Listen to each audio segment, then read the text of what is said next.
So, welcome to the panel where we're going to be discussing how to actually build a successful security strategy. With me, and I'm very happy to welcome you here on stage, are Sybe, Travis, Sheetal, and Nitish.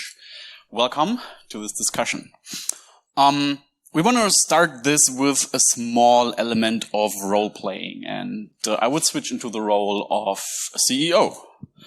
And I'm sitting in my office, and you're my security team. You're running the security of the various companies that we own, and you're taking care of different branches, our own bank, our fintechs, our other branches of business. And I read the news. And in the news, I read something that concerned me. Because I don't really know much about security or how businesses work aside from the numbers. And I really like numbers. I like watching all the movies from the Sharknado franchise, and I like paragliding, but I really like numbers. And one of the numbers that I saw, that allegedly in the year 2014, there was a big hack. Anyone remembers what that hack was? eBay? eBay, fantastic. And during that hack, apparently attackers gained persistence inside the eBay networks for 229 days. And they managed to leak and compromise a total of 145 million user credentials, including password hashes. And that sounds pretty bad. That pretty much sounds like the absolute worst case. And I learned through the news that their CEO, after that all happened, effectively said, well, at the end of the day, that had little impact on the bottom line, so the stock actually went up. And I'm like, interesting. Then I keep reading the news, and I also learned that in 2016, when there was like negotiations of who Yahoo would be sold to, due diligence was done, and it came out that apparently in the year 2013, Yahoo was hacked a little bit, and they had a small oopsie, and that oopsie effectively caused 500 million user credentials to leak. And then people looked at the whole thing a little bit closer and found out in December of the same year that it was actually like 1 billion of user accounts being compromised and leaked with pretty much everything that goes to it. And a couple of months later, they looked into this even more deeply, and they found out that 3 billion user accounts were compromised, which means every single one. But the shop still sold for 9 billion, which is not that bad. And now I'm looking at you four, I'm wondering, if compromises are not that bad and don't really have any impact on the bottom line, why are we spending money on security? So my hand is slowly going to the phone, about to call HR, and it's all happening in like, slow motion. And you each have like 10 seconds to interrupt me, grabbing the phone and explaining to me why security actually makes sense and why it's making sense to build up a decent strategy. Let's start with you, Sybe. 10 seconds. Okay. Yes. It's great marketing, and it's even better if you don't get hacked. Fair enough. 10 seconds. Oh, can I take 15 seconds? First, I'd mention the war code because we're in Germany, and so watch out. You can't fire me that easily. But no, so for me, the answer is, we're a bank, right? And we have what criminals want. Criminals want money.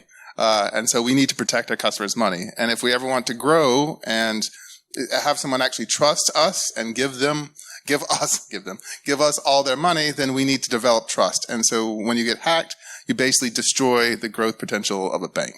So that would be one of my major reasons. I think he has outlined it very well. The major reason why you would want security is to build trust in your product. And, I would try to explain it this way. I don't know how many people feel affected by it, but the reason why I feel very passionate about security is because I believe I'm doing a good for our customers. I'm protecting their private information. I'm protecting the money that they are entrusting us with. So, not having security actually endangers their life as well. Not having security, you can say that the public would anyway use your product a few years down the line, but during that time, you would have definitely lost trust, lost a lot of customers who would have come to you.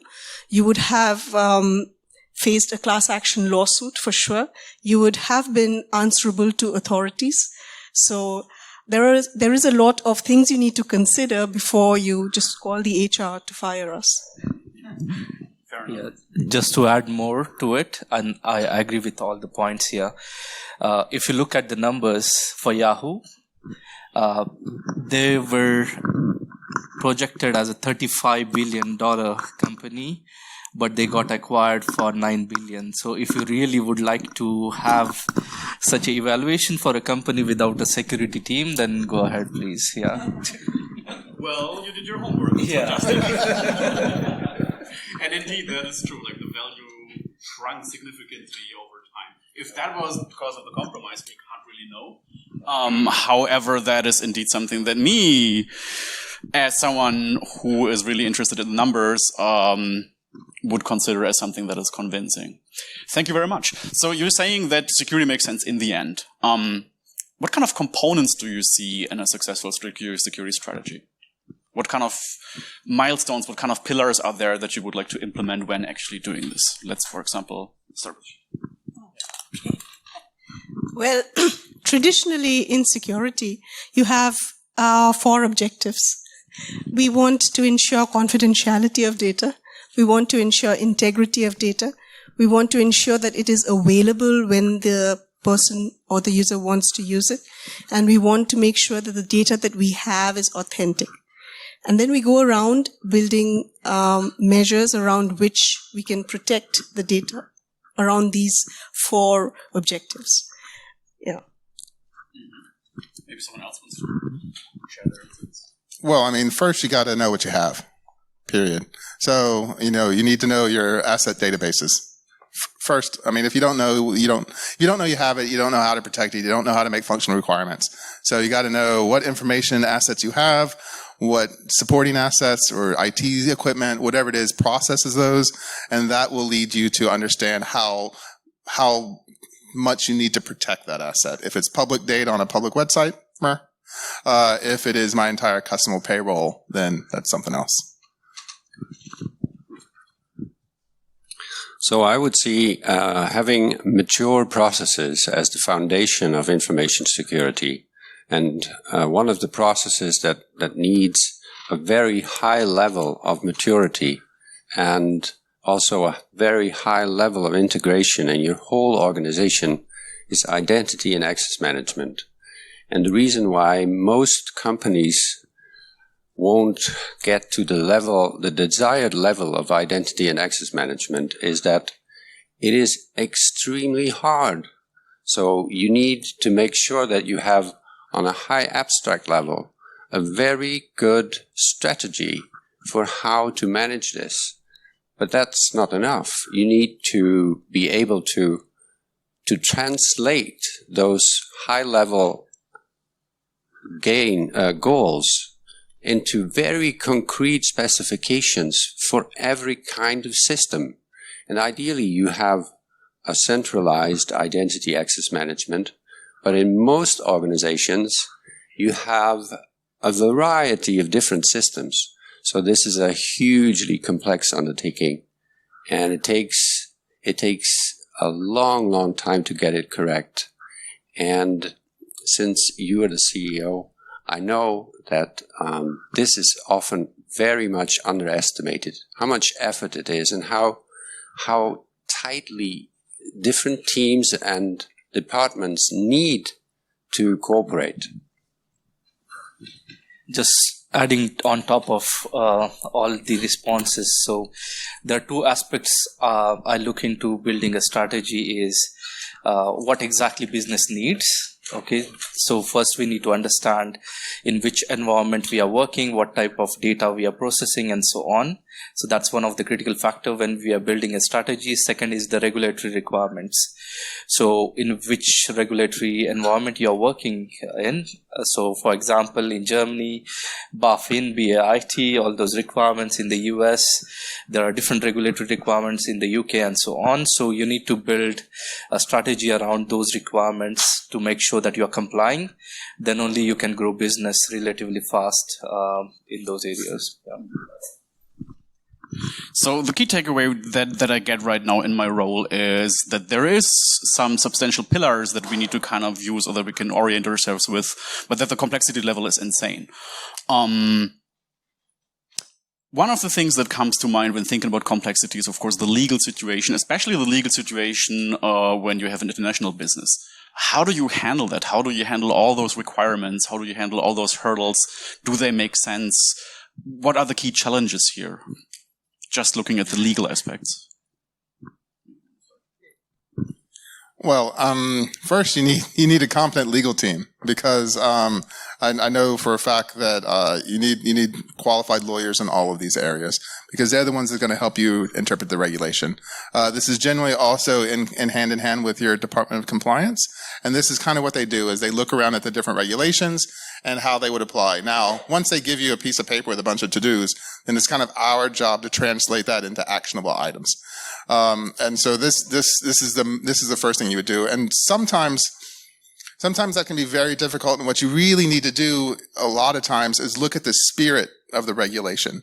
Is this about segregation of duties, or is this about me checking a box? Because a lot of times, if you do the spirit of the regulation with the type of technology you have, then you can give your legal team the ammunition. Sorry, I'm American. I didn't mean to put in guns. But you can give your legal team the arguments with which to represent you to the various authorities that you're going to come in contact with. I mean, authorities are going to check up on you. They are going to come back. And you do need to have all this sort of stuff ready. So that would be one of my first ideas. Well, yes, when I think about the legal landscape, you're absolutely right. You need to have a legal team. You need to have that counsel from them to really understand what is required from us in terms of security. And well, I can also bring in a few legal topics which are actually quite new, and we're still dealing with it. For instance, we have a new topic thrown in called Schrems 2. I don't know how many of you have heard of it, but it's something all of us are struggling with, right? It's not very easy to comply with. It states that you should not have sensitive personal data in any American cloud vendor. So, well, it's a very difficult topic at the moment, and we would have to then probably go back to our table and really understand what is, as he said, what's the spirit of that? What do we really, how can we create some action points out of it?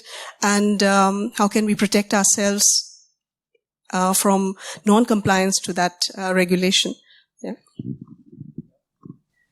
Just to add on top of it, as we are operating in different business lines, especially in Germany, Europe, in the UK, as well as in the US. What we have built is our internal control system, which is aligned to different security standards or available in the market. So that a single internal control system should cater to all different requirements across the globe. So it does make sense.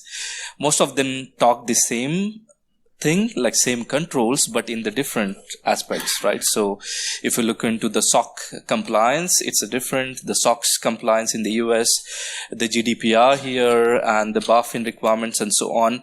But if you try to map all those controls, they are talking the same thing, but in the different languages, right? So it's by making sure that you're following some standard, which is aligned to those requirements, it makes sense a lot when you are implementing the strategy. Yeah. So what I like to add to this is that yes, it's a huge challenge, and there is, especially if you're operating in international markets, there's several different markets that you need constantly to monitor constantly, and you definitely need a good legal team and a compliance team. It requires periodic. You constantly need to monitor the changes in legal requirements. But what I would like to add is that, especially in the startup sector, there is this sense of what can we, how can we move forward as fast as possible and still be compliant enough to make the next step, right? And that is something I think young companies need to learn that this will get you to a specific point, but at some point from growing as an organization, you need to mature in that sense as well, and not just tick the boxes just for the sake of being compliant, but understand what is the regulator trying to protect here, and this distinction between, on the one hand, the regulator, and on the other hand, this organization that is fast and moving forward, and the regulator is slow and prohibiting. This distinction needs to be leveled out. So it's more in the direction of what's the regulator trying to achieve to make things more secure.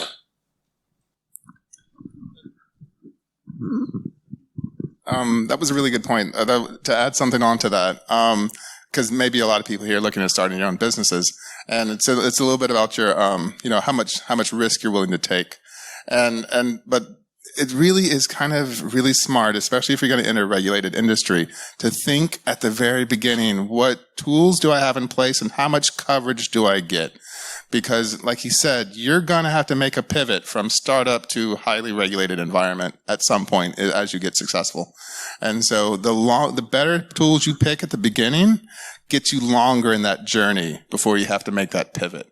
And so you're able to focus on other things, growing your business and that sort of stuff before you have to do the necessary dirty work, let's just say.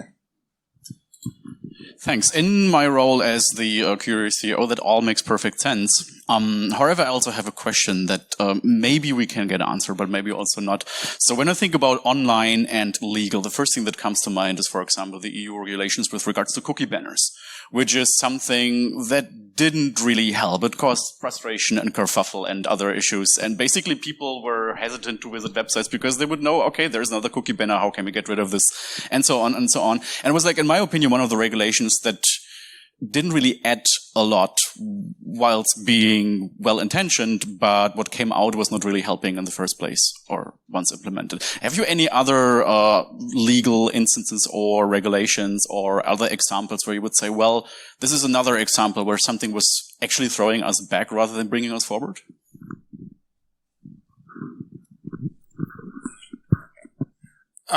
Maybe not something as good as cookies, because that was everybody. That's a big one. Although don't let the data protection authorities know I said that. But there are lots of compliance tasks that might not, and this is, I think, kind of hits at a lot of people in here probably hate compliance.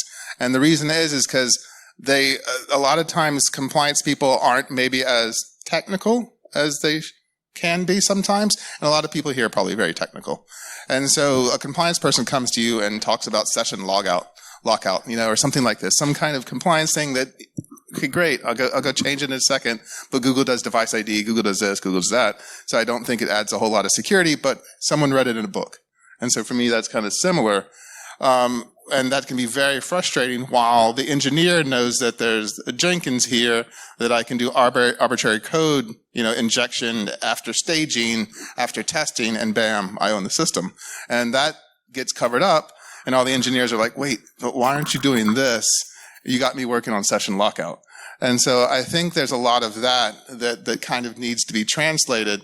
And actually, it's almost our job to make sure that we identify the fruit that isn't worth picking versus the stuff that really matters, because the auditors are going to come in and look at your security program. And so if you make sure you focus on the right things and say, I risk accept that silly session lockout for Google, but this CI/CD thing I really want to focus on, is how you can kind of navigate that a little bit, I think. Yeah, I completely agree with that, because there are many times we are forced to do things that are actually quite old school, and I would call also security theater, right? Just showing that you do a lot of security, and which has very little return for the amount of effort that you put in. And yes, the only way we also could stand back to that is by prioritizing each of these controls in our environment and say, okay, according to our environment, ABC has higher priority than that, and so we focus more on this. And I also see that it is like sometimes when regulations come up, they do not realize how difficult it is for tech to just suddenly implement and suddenly change all of our systems that we've built over years to comply with that requirement. And therefore, I see that it is very important that they should also consider speaking with tech, or we should also speak with them so that they are updated about how we work, what is possible, how long it may take to make a change that they want us to make before they just make a very drastic requirement. Just to add, like there are few regulatory requirements which need data localization and so on. So we always face issue like, let's say there is one US vendor which offers a really cool solution and it's ticking all the boxes while the evaluation, but we cannot choose the vendor because it's a US vendor and so on. They have to prove that they are storing entire data in the EU and so on. And the legal discussions go on and on. Like, if you want to onboard any US vendor, it almost takes like 6 months to 8 months. And if it's a EU vendor, like it takes just a month to onboard them. So we always have to think on those lines, whether how much time we need to spend to onboard a vendor and so on while selecting a tool. Apart from that, there are a lot of cases where some tools offer like authentication in their US server, like login ID and password they store there, but their data remains here. Like for example, Atlassian is the one. So there are a lot of employees who complain, hey, you're sending my data in the US, but it's the same email ID that we create for the company. They are fine registering to a lot of other websites outside, but they are not fine if we are using the same IDs to register to internal tools. So that's another pseudo security or a privacy concern like a lot of employees have. Yeah. Your question was like regulators sometimes have quite antiquated ideas of what security is, and sometimes come up with things that don't seem to make sense. And I have an example from a recent audit where the auditor came in with knowledge about how servers were managed in the 1990s, I would say. So he was asking all these questions of what you would do when you would physically manage a server. And then I asked, so what do you think what the average lifetime of a server in our organization is? Like weeks, months, years, and it's 20 minutes, and that showed that there is this clash of knowledge, or maybe there is a gap of knowledge, and instead of organizations trying to hack the system as much as possible, I would really like to see more cooperation and also exchange of knowledge between regulators and organizations. That makes perfect sense. Thank you. So the takeaway that I'm getting here is that there are some regulations that seem to be looking good on paper, that have like a nice floral smell to themselves, but once you implement them, they're actually frustrating for the user and don't add much on top. Whereas then other technologies that might actually help have to be held back because there's no resources for them, which is of course a challenge. One of the things that you mentioned earlier is that to build up a good security posture and a good strategy is to have a good legal team, which is interesting to have this in the first place, but it makes perfect sense given the international regulations. However, that's of course not all. What would you say is necessary, like what are the necessary components of a good security team? Who must be on board? What kind of roles must be on board for this? Maybe we can start with you. So there are basically what I see is the 4 pillars in Infosec. First is governance, risk, and compliance. That takes care of all the audit requirement, compliance, and standard implementation and certifications and so on. Second pillar is infra security or a cloud security team, where they look into the infosec perspective. The third pillar is the product security or application security. They built all the secure SDLC lifecycle practices. And the fourth is the security monitoring, the SOC team. So these are the 4 main pillars what I look into the Infosec. Yeah.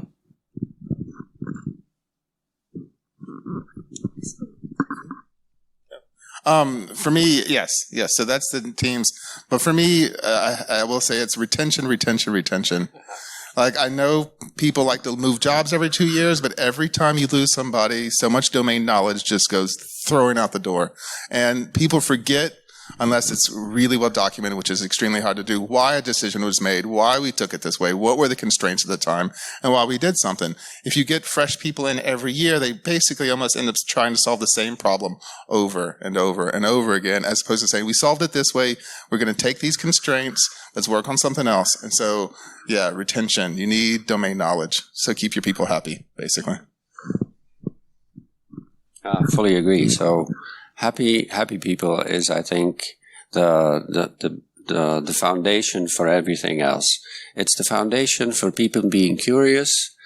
Being curious is essential in our domain to stay on top of all the topics that you need to address. People from SOC need to be able to talk to people from GRC. So happy employees is the main focus, I would say. Well, I agree with him. So there is like not much to add except for one bit. And I see that working quite well. So we have 3 lines of defense. So what he called the governance and compliance group is basically the second line of defense, which oversees the first line, which is the operational team that does all the work, the SOC, the product security, the DevOps security. Over and above all this, I would also recommend that you have an internal audit group, because the internal audit can identify, for instance, what the second line is not doing perfectly, or what probably is what's not working even in the operational team. So 3 lines of defense works quite well, and I think that there you are able to identify a lot of faults internally before it is seen. That's interesting. I didn't have that on the radar with the 3 lines of defense, so that's a new insight. One thing I'm still wondering about is the aspect that you mentioned with retention and as a solution to keep people on board and keep them happy. How do you keep people happy? How much time do you have? All right, I'm about to put on my psychology hat. It's culture. It's making people feel like they have ownership, like they can make change, like they're not underneath the thumb of some arbitrary rule. And this is what I talk about, like, when you do compliance and when you're creating your compliance document structure and how things should be run, always work with your security or your engineers, because you go to them and you're like, and build the functional requirements for running that tool with them. The thing they hate the most, because I've been on that side, is just arbitrary stuff thrown at me. Come to me, tell me what you're trying to do. I probably want to try and do the same thing, and then we can talk about how I tweak this Kafka, how I tweak Kubernetes, how I tweak all of this to get this to you. And then I'm also able to feel good because I contributed. The IT control is probably going to be automated because we worked together on it. And now I also feel like I'm just not under the arbitrary thumb of somebody that doesn't understand what I do. So if you make people feel like you understand what they do, and if you do understand what they do, it keeps them kind of engaged much more. I kind of feel a bit old school because I keep referring back to a book that was written in the beginning of the 2000s by an author called Lencioni. I think he's a psychologist, and it's called The 5 Dysfunctions of a Team. And in the book, there's a pyramid of these 5 dysfunctions in a team. And the first dysfunction is trust. That's the bottom layer of everything. So what you need to do to keep people happy is to make sure that there is an atmosphere of trust. That means that you can make mistakes, that you can be wrong, that there can be omissions. All of that is essential as your foundational layer. And if you have that, then you can get to the next level, which is conflict. So if you trust each other, you can disagree with each other. And if you disagree with each other, you come up with better ideas. So I would highly recommend to read the book. It's an easy read. It's a little bit of fiction and non-fiction, and it's highly inspiring. What was the name again? The 5 Dysfunctions of a Team. That's also the documentary. Another aspect what I see is keeping them challenged. So basically, if you are hiring a really good red team and so on, like it's very hard to keep them busy with a lot of regular tasks and so on. So it's we need to ensure keep them challenging things and then giving them some task which they can create impact within the company. So that gives them sense of achievement and then autonomy on building whatever building they are building within the company. So those are the aspects that I look for. Another thing is empathy is really important when you are building a team and managing a team. Keeping them down to earth and so on is really important, because the task that they are dealing with, they always get a sense of feeling that they are being a god in the company because they have access to everything and so on. So it's really important to keep them grounded and then making sure they are Well, when I would build a security team from scratch, I always start by telling them that we are a startup in the startup, and we have a lot of customers we need to keep happy. There is the legal team, there is tech team, there is marketing, there is HR, and we have to provide services to each. And let's start to brainstorm about all of these activities that we would need to perform for our company so that we can serve them the best, and they would really love us and they would be really good customers. And then I try to involve them in creating, say, the business model canvas or something like that, where they start to come up with, okay, this objective and this is how I'm going to achieve it. And you would see that every person, of course, when you hire them, of course, you're hiring a good person and they want to do good work, right? They're there to do good work. So they would come up with the best idea, with very good ideas, and you can, of course, guide over that. But mostly when you do this, you see that they start to have a purpose. They start to take ownership because they built those, steps to achieve that objective. So they take that ownership and then they go ahead and perform. So over and above all of these topics which you said, like, we need to have a proper trust. We need to ensure there is empathy. We need to ensure we give them interesting tasks which they like to do. Like, for sure, you cannot use a red teamer in compliance tasks. Yeah, he would rather leave. We have to align them according to their interests. Make sure that the goals that you are setting for them are things that they also would like to grow in, right? So these are like some tactics that I also use. So that's interesting, because we have now done the full journey from the basic raison d'être, where we're actually here covering the legal aspects and regulatory aspects. We also have covered like the social and the human aspects. But what we haven't covered yet is the aspect of technology. If you run a company that is in the online business, then over some time it will grow, and once it grows, chaos will ensue. At some point, you're going to end up with a stack that is no more manageable. You will have like a layered full stack pancake of dependencies and crude technologies here and old technologies there. And how do you do that? How do you manage that? Because in your role as being the heads of security, or whatever the title in the end is, you need to understand that system and you need to find the weak spots. And if only one spot is being missed, then you might have a compromise. How to handle that?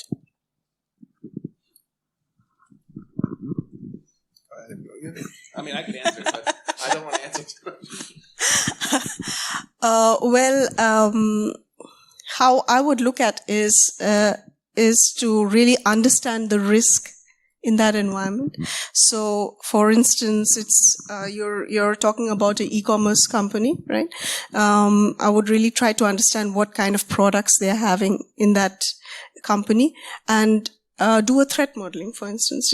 Just do a threat model to understand what could be the risks in that particular product. You could also threat model things that are not a product, like even your DevOps team could be threat modeled, for instance. And that way you kind of identify a lot of unknown risks, which you may not have known otherwise. And then based on the knowledge of these risks, you can start to prioritize your security activities, and you know exactly what you are lacking in, what needs more focus. So yeah, that's how I would proceed. That's my first step. I would also really, you threat model so you know your risks and stuff like that. I would also suggest, I don't know if this is the right phrase for it, but continuous ownership. And by that I mean, you have tech owners for all these different techs that come up over time. And yes, it starts to get like a spaghetti mess. But anytime someone leaves the company, you need to make sure that thing they owned is now owned by someone else. Because one of the worst things in the world is, you get 10 years down the line, and now I have 25% of my microservices that people don't own anymore. I don't know how it works. I don't know anything about it. But if you transfer ownership of the systems, and I always call them supporting assets, then it's kind of their responsibility to kind of make sure that it's still maintained. And they also feel a sense of ownership in it as well. And so you're empowering people to make sure it doesn't get out of hand. And also listen to them. If they say, look, I'm taking this on, yes, but we should deprecate this. We should split it. This is a monolith, whatever it might be. Go ahead and empower them to make the change to make their own ownership more enjoyable and easier in a way. Well, it's a very difficult challenge to cope with, because you at some point every organization will come to a point where there is a legacy systems, and those legacy systems haven't been managed properly. People go. There's unclear ownership. There's an unclarity. There is a knowledge gap in what type of dependencies there might be. So often dependencies are unknown until you have an incident, right? So in a recent incident, we had mysterious behavior because of systems being stacked on top of each other, and the messaging queue that was used for all of these systems was having problems with the size of messages. So before you figure that out, you're a couple of hours later.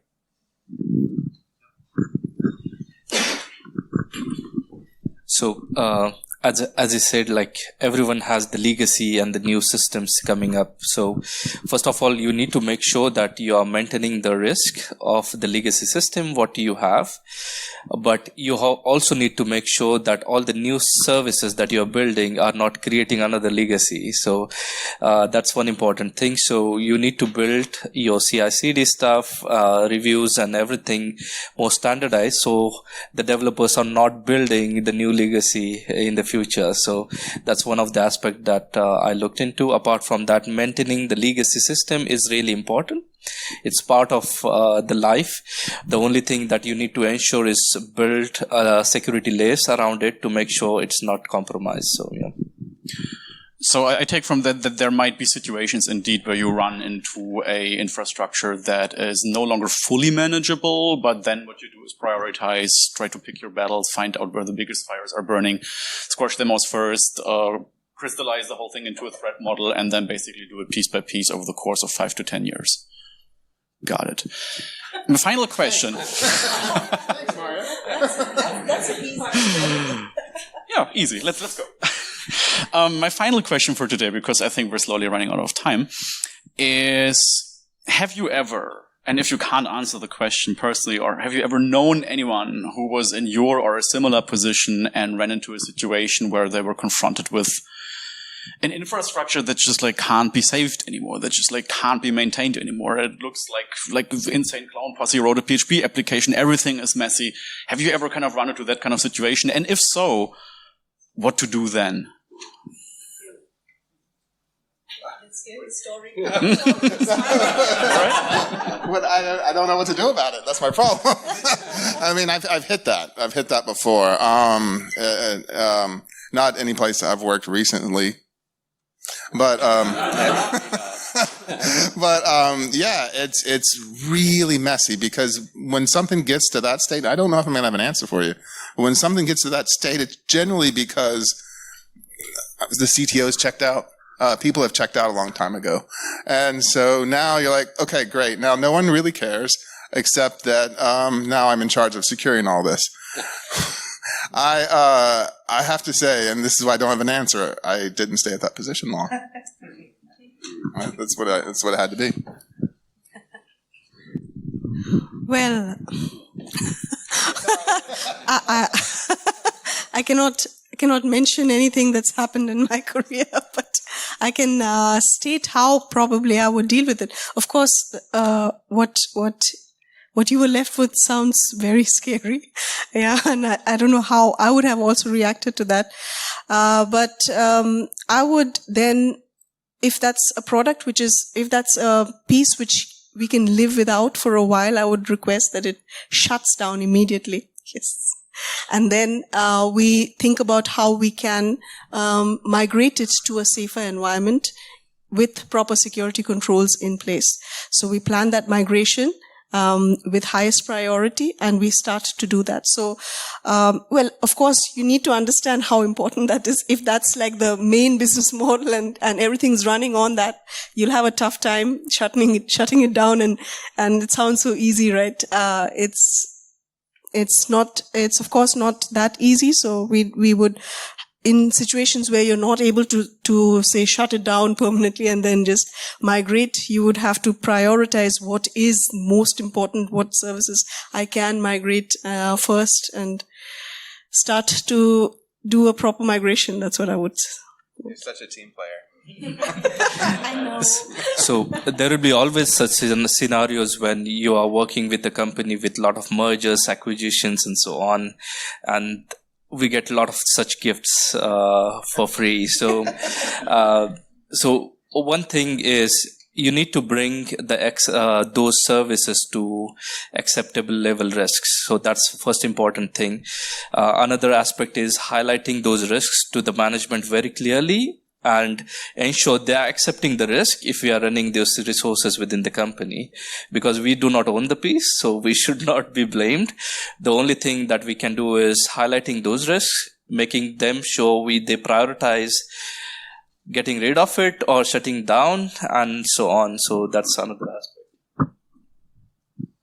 In general, I think this is something that really humbles you in the role of a CISO, because I've seen it in every organization where I worked until now, and not just in projects that are old and messy and not well documented, but I have also seen it in projects that were built by the best engineers with the best project managers and the best budgets, and still you can find things where you will, well, I personally had some very sleepless weeks about, because even in systems that are built by the best people, you can find things that can go terribly wrong, and that's, yeah, well, it's a humbling aspect of this work, that you have to know that you can do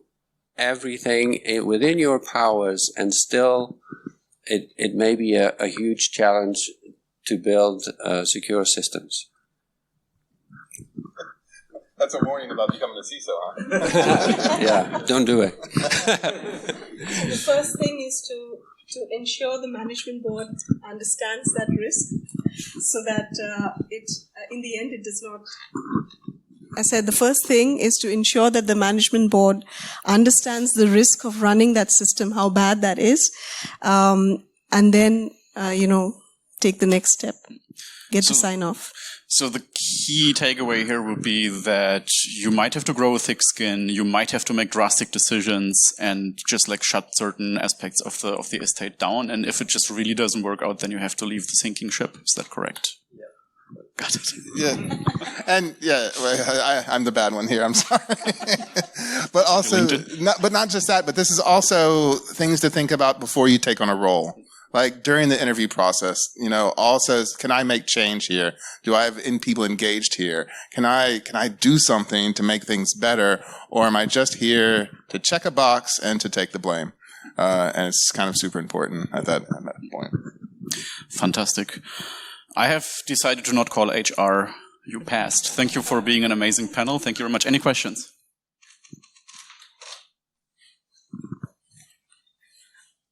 So, Mr. CEO, you have interviewed your colleagues. What would you do for a sinking ship? I would just keep paragliding. I would just keep paragliding and enjoying my life and looking at numbers. I think I have the easy part here. No, this is what I just learned. So, deny everything. That's Any more questions?